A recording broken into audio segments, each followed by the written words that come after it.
morning. Thank you so much again for joining us for another special episode, updating you on members of the school committee. We have a very special guest with us here in studio today who would love to introduce herself, although she's no regular. My name is Emily Ackman. I'm the Ward 1 school committee representative currently serving in my 4th term.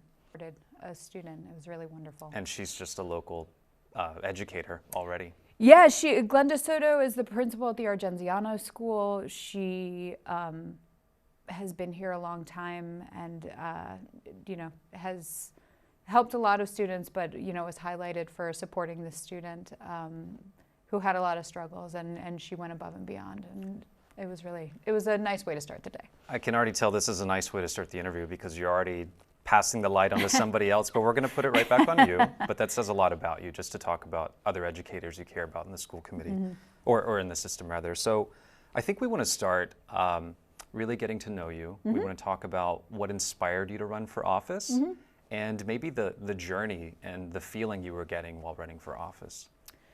Sure. So I think if it's okay with you, I'll talk about sort of what continues to inspire me to run for office, because we have to do it every 2 years. I have to ask my community again to support me, to believe in me. And I think as our national climate gets increasingly, I'll say vitriolic, for lack of a better way of putting it, like having thoughtful people who will listen run for office is really important. Sort of after being elected, I came up with my own definition of people who run for office are either politicians or public servants. And I really do my best and believe that I'm a public servant, and I want to keep serving my community. So that's why I keep doing it. And I would say that I hope that other people who want to serve their communities step up and try and run for office, because otherwise it's, politicians, people who kind of do it for power reasons or to elevate their own voice, as opposed to elevating as many voices as possible through public service. I love that you differentiated the two between public servant and politician, and clearly you are bringing the energy and the love for the role as a public servant. That's got to be the feeling across the committee, I imagine. Yeah, I mean, I think one of the true benefits of being on this board is we all represent our neighborhoods, our wards, and so we're all responsible to our constituents, but we all care deeply about every student in the city and want to do right by them. And we don't always see exactly eye to eye 100% of the time, but that's how a deliberative body should be. And we talk about it, and we think, and we hear from each other. And so I really appreciate my colleagues. And I know that they would appreciate you too. And I think where I'm curious is, what are some challenges you guys see together as a committee, and how do you tackle them together? Sure. Well, so a relatively immediate challenge is that federal COVID relief funds are running out. I think it's September 30th of this year. And so we have to exhaust those funds. And a lot of those funds have gone into, for our district, mental health supports for our students. We've brought a lot of additional counselors on. And what it seems so far is that the city is generous enough to allow us to bring those counselors onto our budget for next year, because the initial funds have gone away doesn't mean the need has gone away or even diminished. And so, I would say the challenge is the ongoing mental health challenges that are left over, or, a byproduct of COVID. And, that's a piece of what we're dealing with. We're thankful to our city partners for making that investment. I'll stop there. No, that's great. Yeah. The fact that I think about COVID, and I think we still think about COVID, and maybe the trying not to think about COVID and move on is really tasking still, because there's a lot of leftover policies, or in this case, a budget that needs to be spent. Even thinking about that period of leadership going through a pandemic and then now post-pandemic.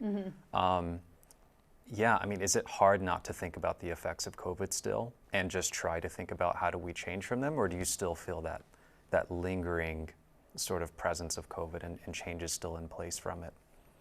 Yeah, I think it's, it's my colleague Andre Green sort of talks about like that it was a generational, that it's a trauma that we all went through and generational, but, trauma in children has lingering effects, and, trauma for any human comes out in different ways at different times. And so I think, we as adults, need to keep that in mind as these children are going through at a phase in life for about a 2-year period. There was this traumatic upheaval for, all of us, but for every child. And so if that is something we need to keep in mind as we're educating them, and that, trauma it just shows in weird, difficult, it can show in ways that no one would expect.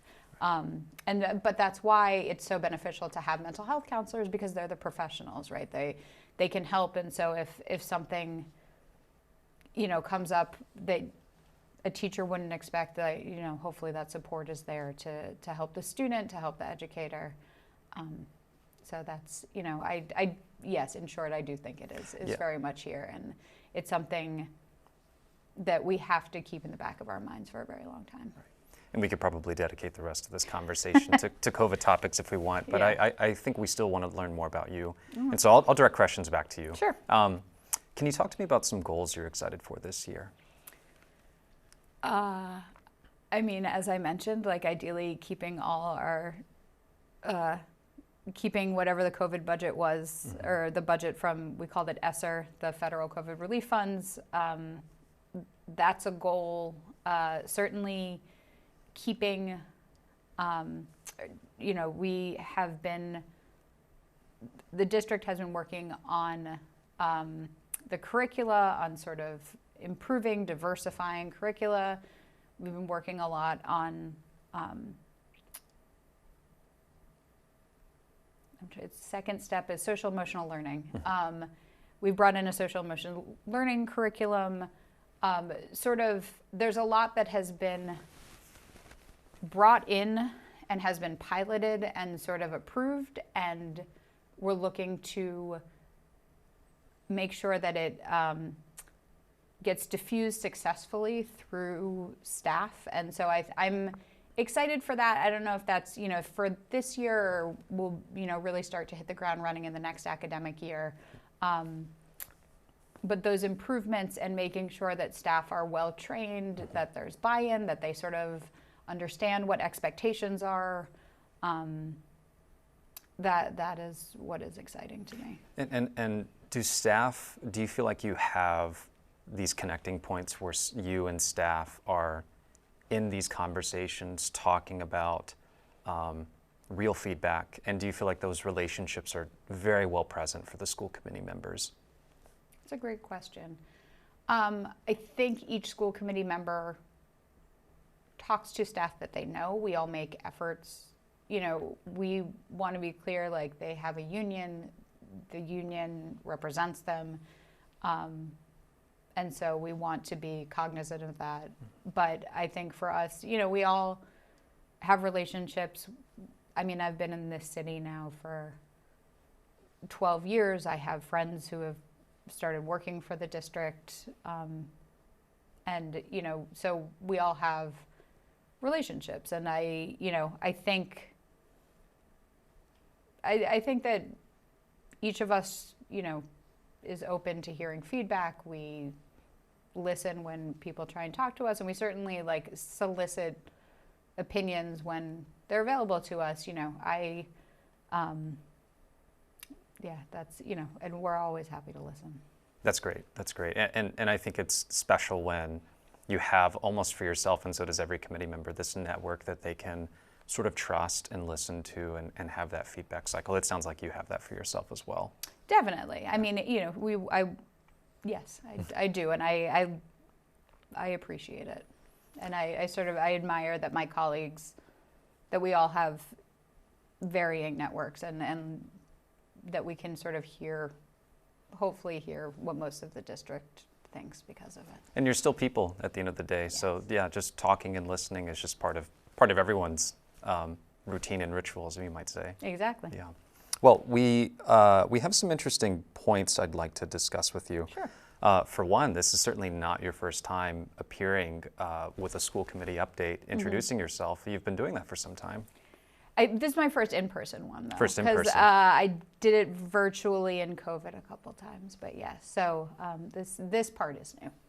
Are you finding that kind of touch point, this ability to show yourself and to speak out? Do you find that as like a great resource for people to take advantage of or to really get to know you better? And I'm only asking that to kind of understand the medium where a committee member can just really be that present and that vocal and then answer any question that they're asked. Yeah, what does that setup feel like for you? I mean, I think the goal is transparency. So that's, like I'm the chair of ed programs.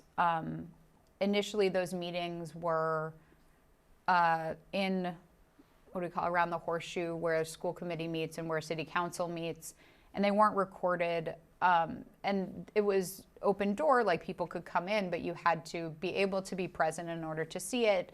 I do them virtually now and make sure they're recorded and they can get up on the district's website so that, if you can't be there in the moment, that you can still see what we're talking about, understand my take on things, understand my colleagues' takes on things, understand what's happening within the district. So I see this as like a transparency building. Like, I care deeply about my community and I want them to know I'm here to do my best for them with the skills that I have. And you do have a lot of skills. I'm just going to list a few things you are certainly connected to, but you are chair of the education programs, part of the Shore Collaborative Board, sick bank representative, and a pilot task force representative, and a mother on top of this. So you're busy and you've got a lot of pans on the fryer, you might say. Yeah. I actually was just elected as the vice chair of the Shore Collaborative, which is the special education collaborative that Somerville is part of. I'm proud of each of them. I can talk about each one of them. Education programs, we actually just had a meeting last Wednesday where the entire presentation was on how they're increasing inclusivity in curriculum and in texts, and it was just absolutely inspiring hearing what the district is doing. Inclusivity isn't just about like the color of the children or the names. It is about, considering a wide variety of texts. Inclusivity is about, including students who are neurodiverse, who, are of differing abilities. They just talked about lots of ways of considering inclusivity that I admired. Like, I think of myself as pretty knowledgeable in this, and they pushed my thinking in, I think, really beneficial ways. And I'm just really proud, to be supporting a district that is making sure that every child, sees themselves represented, because we know that matters for their, educational growth. One of my follow-up questions was going to ask and see if you think you're finally in this place where I think we all hope to be someday, where we're affecting change, where we're acting on the principles and doing real work for what we believe in. But it sounds like inclusivity is deeply connected to this vision that the school committee has, which is to have that available for children. Yeah. And so in short, that is a spot, sitting in this meeting, our former director of equity and excellence, who is now our assistant superintendent for curriculum and instruction, she, when she would first sort of present on inclusivity and how they're diversifying things, multiple times I would ask about students with disabilities, race, ethnicity, religion, gender and sexuality identity, it's all important, but so are abilities, so are, country of origin, thinking about just pushing them to think about different ways of considering inclusivity and diversity. And then now she, oversees all the curriculum, and she has brought in a new, absolutely amazing director of equity and excellence who has expanded that vision. And so in this presentation, they talked about it, and they talked about it in a way that they obviously, this wasn't catering to me and the fact that I'd asked that question previously. It was built into what they do.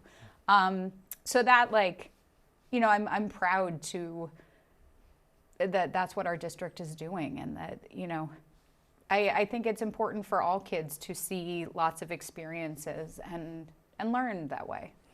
Do you think back to if you were in this situation as a child, and that inclusivity was there, isn't there? Do you try and just run the scenario of what if I was a child today under the policies, under the creation of the Somerville school system? Do you try to role play in that scenario to think about that change you're trying to affect?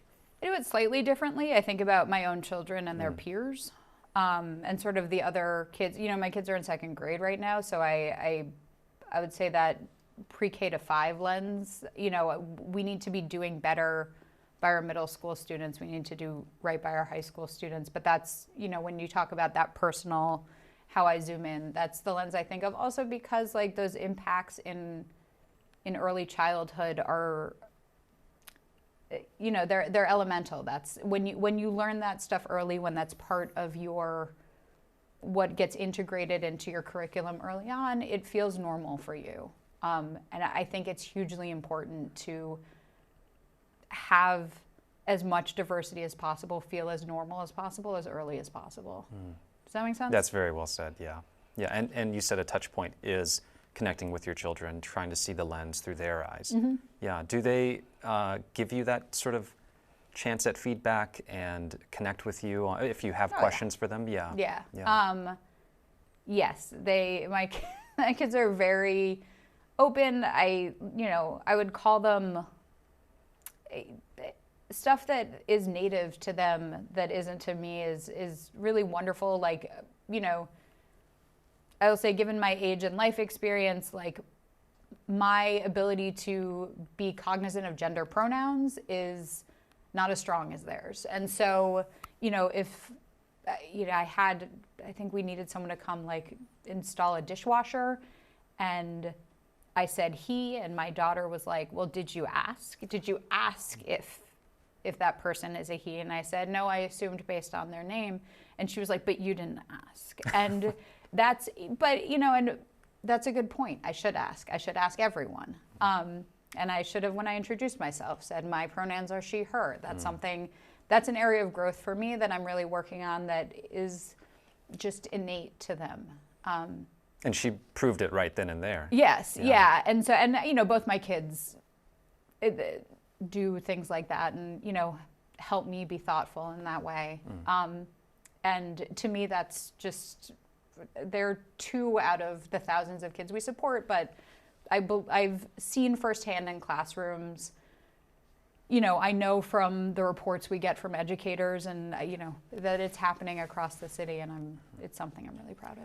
One of the questions I asked a former research-based, that sort of technology before 3rd grade could be potentially detrimental to, development, needing to learn sort of basic literacy, numeracy, and so she really wanted to keep it out of the hands of kids. I agree with that. My children, I know in 2nd grade, have just started in library. They do work a little bit with computers, but aside from the smart board in their classroom, that's really, I think technology, it's great to start learning it early in a space where you are, that's the space where you learn about it. So they go to library learning about technology there, understanding with a smart board that technology is in their classroom. But one-to-one devices where, a kid has a computer, I think it is certainly unnecessary in early grades, pre-K through 3, but could actually in certain ways be detrimental if students become too dependent on many of the technology crutches that we rely on as adults. Oh yeah, absolutely. I feel like I forgot how to do math Yes. at this point in my, yeah. Yes, I have to push myself because Yeah. it is too easy to reach for that. So, and I think, but I think, you know, the sort of catch-22 is, it is integral to our lives now. And, you know, we are trying to, our mayor has talked about, you know, we're trying to prepare students for jobs that don't exist yet. And many of them are going to involve technology. So we also need to be cognizant of like training in coding early. A sort of rollout. Yes. And coding doesn't have, you know, there are ways of doing coding that doesn't have to be a computer. You know, there are ways of sort of getting people to think in that systematic, planful way without it being, you know, coding on a computer. But you know, we have to be very mindful that like if we're truly preparing kids for 21st century jobs, they're all going to involve technology. And, you know, you haven't mentioned AI, but like AI is real and is changing. You know, I'm a researcher and it is quickly changing aspects of my job. And, you know, so just again, like this is something that is going to be part of life for the, you know, for the rest of my life and certainly the rest of my kids' lives. I'm so glad you said AI, and now I'm almost nervous to keep diving into it because I'm personally fascinated, and I would also believe that it's a conversation that deserves to be talked about endlessly just to understand it better. But for a moment, I want to ask about kindergarten through third grade, this age range you're mentioning. We would like to believe that the challenges they're facing are on some social level, like playing nicely with others, learning how to share, developing in sort of a fun, a childlike way for that age group. But are there challenges you think that they're facing that might be different from other generations? Yeah. Oh, I mean, I think to your point with technology, like, you know, there are some families that give their kindergartners cell phones. Others don't. You know, and so that could create a kind of rift. Okay. Exactly, and you know, so that's one piece. I think, again, this is back to technology, but kids have various technology at home or allowed access to things, and you know, there's a wide variety of what families, you know, think is okay for their kids to be doing, and you know, all of that gets brought into the classroom. Every single home environment gets brought into a classroom environment. And so, you know, I think in the K through 3, there's just more of a, as there is for anything, like whether it is like a gaming system or, I don't know, like a really nice soccer ball. Like there's jealousy, there's possessions. That's to your point about like playing nice with others. That's a piece. It's just technology. I think technology is now that next level of like have, don't have, in, out, that kids need to, and it's, you know, kids can see things, learn things that then again gets brought back into the classroom, and a teacher has to be ready to figure out how to manage. Because of that ease of access. Yep. Yeah, yeah, and I suppose that's only going to reflect itself even more in how much access becomes available even at younger ages. Yes. As technology keeps playing a role here. I think that's likely. Yeah, I mean, we could just keep diving into it. I suppose my last question related to technology is, for you personally, how you're integrating technology into the household. Are you seeing pros and cons in your own way of working with your children and its place in the home and at school? My kids have very limited access to technology at home for now. You know, as I've mentioned, sort of K3 is, there's not a lot of need, and the research says that. Yeah, and that it's potentially detrimental, you know. And so, you know, the reading we do is all on books, but, you know, we're fortunate enough to have space and access to books. And there is an amazing library in East Somerville, 3 blocks from where I live. and my kids both have library cards. So, we can get as many books as we want. There's also, the Minuteman Library Network allows for us to get books from other cities, and it goes to our library that we can pick up. So for now, technology for my children, they each have a tablet that they're permitted to watch TV on occasionally and play, child-friendly, educational-ish games on occasionally. But that's really where technology starts and ends for them right now. I will say occasionally we'll do like video chatting with family members. Right. But for now, it's pretty limited. And that, I think, stems to you being a researcher, which I don't think we've touched on. Where has research been an impact in your life, and being a researcher in that? I think that's a direct, it's not just a researcher. I'm specifically an education researcher. My PhD is in education policy and evaluation. And I'm very fortunate with that. I also, when I taught, was a first and second grade teacher. So, my kids are presently like in my professional sweet spot. Like in a few years, I will have less understanding firsthand of what they are learning and what they're doing.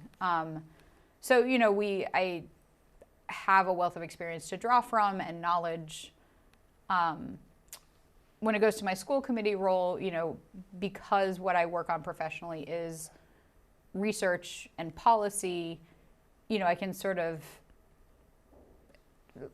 quickly understand like what we're doing around, if there's proposed shifting policies on, enrollment or how inclusion is working. As I'd mentioned earlier, some of the social emotional learning that is, I think, being rolled out has to do with, it's called multi-tiered systems of support, MTSS, which is, a strategic way to make sure that every kid is getting the support they need within their classroom. It's sort of tier 1 is all students, tier 2 are targeted groups of students, and tier 3 is like individual one-on-one supports for kids who need that extra layer. And that's all before a student would ever be designated for special education. That is all in the classroom, and it's, but it is